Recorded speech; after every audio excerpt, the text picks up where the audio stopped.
Ils sont nombreux, ils ont envie. Ils viennent de tous les horizons, de la poésie à la science-fiction. Ils ont connu l'amour, la haine, la débâcle, la gloire, parfois sans raison. Qui sont-ils? Les livres. Le Centre national du livre soutient les écrivains, ceux qui sont partis à la conquête d'un rêve héroïque et brutal, l'écriture. Vous écoutez Son Livre, le podcast du CNL qui vole dans les plumes des auteurs.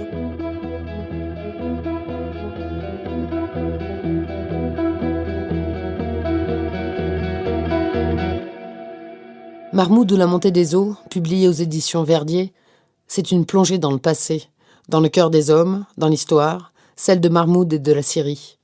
Sur une barque au-dessus du lac El Assad, à côté du barrage de Tabqa, Marmoud égrène ses souvenirs, les premières images de son village natal, son premier amour, sa femme, ses enfants disparus quand la guerre a éclaté. Marmoud ou la montée des eaux, c'est un souffle poétique qui donne à comprendre l'histoire d'un peuple blessé et meurtri, l'histoire d'un homme qui a souvent souri. L'occasion donc de découvrir un verset de la Bible qu'Antoine Vauteurs a beaucoup lu. C'est dans la foi qu'ils sont tous morts, sans avoir obtenu les choses promises. Mais ils les ont vus et caressés de loin, reconnaissant qu'ils étaient étrangers et voyageurs sur la terre. C'est parti. Bonjour Antoine Vauteurs. Marmoud de la montée des eaux ressemble à une oraison, mais à une oraison lumineuse. Qu'en dites-vous? En Belgique, on dit Vauters. Vauters? Ouais. Et c'est une... Effectivement, pour moi, c'est un chant qu'un vieil homme adresse à sa femme, une parole poétique qui pouvait traverser le visible et l'invisible, parce que c'est une adresse à quelqu'un qui n'est plus à ses côtés. La femme de Marmoud s'appelle Sarah, et c'est un long chant de cette nature, quoi. C'est comment un mort s'adresse à quelqu'un qui n'est plus là, et par la force des mots, et malgré leur grande simplicité, parce que c'est un texte simple, comment la poésie d'une voix nue peut éventuellement réunir quelqu'un qui est toujours vivant et quelqu'un qui n'est plus. En gros, c'était ça l'envie, quoi. Pourquoi avoir choisi d'écrire sur la Syrie? La réalité de la guerre en Syrie, moi j'avais écrit un premier roman en 2014 qui s'appelait Nomer et qui se passait au Liban. Et depuis ce moment-là, je lis tout ce qui concerne ces régions du monde. Et toute mon enfance, j'ai entendu parler du conflit israélo-palestinien. C'était un mot, une expression que j'entendais qui planait dans le ciel de mon enfance sans que je comprenne exactement ce dont il s'agissait, vraiment. Mais ce qui m'a amené plus précisément à parler de la Syrie, c'est le fait que j'avais l'impression qu'on en parlait peu dans les médias occidentaux. Et puis que j'ai vu dans quand même un article qui était consacré au conflit syrien que le barrage de Tabqa était lourdement endommagé par la présence de Daesh qui avait posé des explosifs partout et qui rendait impraticable l'entretien du barrage, qui est un barrage, ce qu'on appelle un méga barrage, un barrage poids, un truc qui est absolument énorme et qui nécessite un entretien, une régulation comme tous les barrages. Et donc pendant X mois, le niveau de l'eau de l'Euphrate, le niveau de l'eau du lac a monté au point que, je ne sais plus exactement le mois, mais en 2017, on a craint que le barrage, le haut du barrage allait être atteint par le niveau des eaux et allait possiblement dégrader l'ensemble de la structure et créer un déluge sans précédent sur toute la vallée, en fait, là, depuis Tabqa, Raqqa et puis jusqu'aux plaines de l'Irak. Plutôt que de faire un grand livre sur la Syrie, je vais me concentrer sur cette seule région et essayer de sonder, presque comme si c'était un carottage, de creuser une zone géographique très précise et que ce personnage, Marmoud, plonge dans le lac et retrouve par la même occasion le village de son enfance, puisque quand le lac a vu le jour, au début des années 70, il a noyé tous les villages qui se trouvaient dans la région. Il y a 11 000 familles qui ont été déplacées. Traiter la politique de façon poétique, ça a plus d'impact pour vous? Ouais, parce que pour moi, c'était une façon de mettre une toute petite pierre ou un tout petit poids sur le plateau un peu oublié de la balance, quoi. C'est la plupart du temps, quand on entend parler de ce qui se passe en Syrie, c'est via les grands médias, c'est dans les journaux télévisés, et c'est souvent pour nous annoncer un nombre de morts, un bombardement qui a ravagé une ville, parler de camps de réfugiés, mais tout ça de façon chiffrée, de façon soi-disant objective, froide en tout cas, Bien sûr. et un peu à la manière de ce qu'on a connu avec la crise sanitaire d'une certaine façon. Et je pense que le fait de voir ces morts, de voir cette espèce d'accumulation de morts, de grandes souffrances, chez la plupart des gens, chez mes proches, mais je pense d'une manière générale, chez nous qui vivons ici et qui vivons encore assez loin de tout ça, ça crée un mouvement de recul. On n'a pas envie d'être, emmerdé dans notre quotidien par le fait que des gens souffrent, que ce soit en Syrie, ailleurs, et on n'a pas envie que la télévision nous montre ça, ce que je trouve terrible, parce qu'il y a une sorte de recul du sentiment d'humanité, d'empathie. Or, je crois que la poésie, pour moi, c'est un peu la parole de l'origine, la parole par quoi l'être humain crée un groupe, se tient ensemble, mais c'est aussi la parole des fins, la parole des moments très abîmés de l'histoire. Et je me suis dit que si Mahmoud avait une voix poétique, une parole très simple, une parole d'humanité, ça permettrait peut-être aux gens d'ici, aux Occidentaux, de se rendre compte de ce qui se passe là-bas sur un autre mode, avec peut-être moins de distance. Et puis surtout, ça me permettait de glisser quand même dans le texte, à côté de la douceur du propos, des tas de choses très réalistes, très brutales, très cruelles.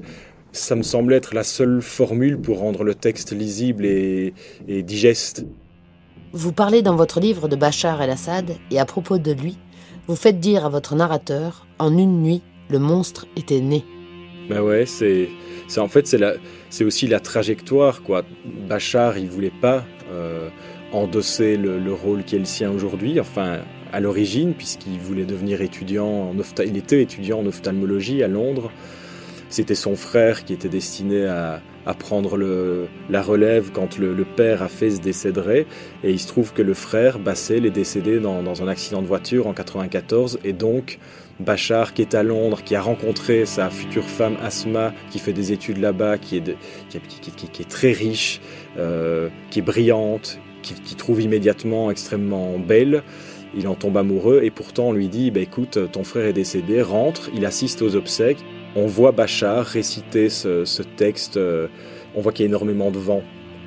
Et on le sent extrêmement hésitant, extrêmement maladroit, parce qu'en fait, il annonce sans le dire que c'est lui qui va prendre la relève, quoi.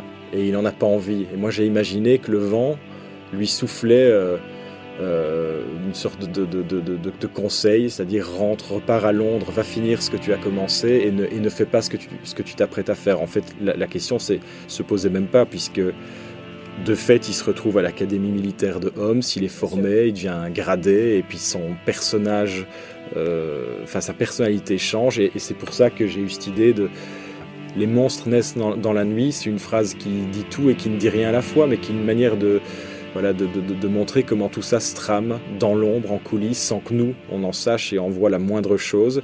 Mais par contre, les effets sont retentissants, quoi. Que souhaitez-vous transmettre à votre lecteur ? Moi, ce que j'aimerais transmettre au lecteur, je dirais que c'est deux choses. La première, c'est la liberté de se situer dans le livre. J'imagine et j'espère que le lecteur peut y évoluer à son gré, à sa guise. C'est-à-dire pouvoir s'arrêter quand il en a envie, pouvoir le lire très lentement s'il en a envie, pouvoir peut-être même plonger dans un chapitre, s'interrompre, repartir ailleurs. Ici, j'ai le sentiment que le lecteur peut devenir le co-auteur du livre, parce qu'il va y mettre du sien, il va y mettre son rythme, il va y mettre sa musique, il va y mettre sa sensibilité. Donc ça, c'est la première chose. Et puis la deuxième, ce que je souhaiterais, c'est que, à défaut d'avoir des poètes qui présentent les journaux télévisés, que peut-être ce livre permette de considérer que ce qui se passe ailleurs, ce qui se passe là en Syrie en l'occurrence, c'est pas quelque chose qui nous est étranger en fait. Il y a une seule et même humanité, et ce qui se passe en Syrie, je pense, doit nous toucher au même titre que des événements durs qui se passent plus près de nous. Et on a l'impression que ce qui se trouve ailleurs, en dehors de nos frontières, est synonyme de danger, synonyme de menace, et qu'il y a là un grand péril. Et je trouve ça triste parce que pour moi, c'est l'idée d'un recul du sentiment d'humanité, de notre capacité à éprouver ce que d'autres personnes ressentent et vivent. Et si on n'est plus capable de ça, je vois pas très bien comment on peut avoir de l'espoir ni dans le présent, ni dans l'avenir d'ailleurs. Votre livre est un peu biblique. Moi, j'ai énormément lu la Bible. Je trouve que c'est un des plus beaux... Enfin, c'est une bibliothèque, mais je trouve particulièrement l'Ancien Testament, je l'ai énormément lu. Je trouve que c'est d'une puissance totale. Et il me semble qu'à notre époque, mais c'est une petite conviction que j'ai, quoi, créer des mondes qui peuvent avoir quelque chose de biblique ou des récits qui sont des fables, qui sont des contes, qui sont des mythes aussi. C'est peut-être une façon de nous permettre, sans être dans la pure raison, sans être dans quelque chose de trop analytique. Ce sont des choses qui s'adressent directement à nos cœurs, en fait, et à nos intelligences qui sont enfouies dans nos corps. C'est pas l'intelligence de la raison, du logos, c'est l'intelligence du ressenti. La trame narrative, elle bouge tout le temps. C'est pas un livre linéaire avec une construction habituelle, mais je voulais que ce soit ça, le parcours d'une pensée, d'un souvenir qui dérive, mais qui en dérivant nous raconte peut-être le vrai cours de la vie, en fait. Antoine, pourriez-vous nous lire un extrait de votre livre ? Ouais, il y a un passage du chapitre 6 que j'aime bien, ça s'appelle « Sous le prunier ». Moi, je ne comprends pas ce que le lac murmure, mais je sais. Il témoigne.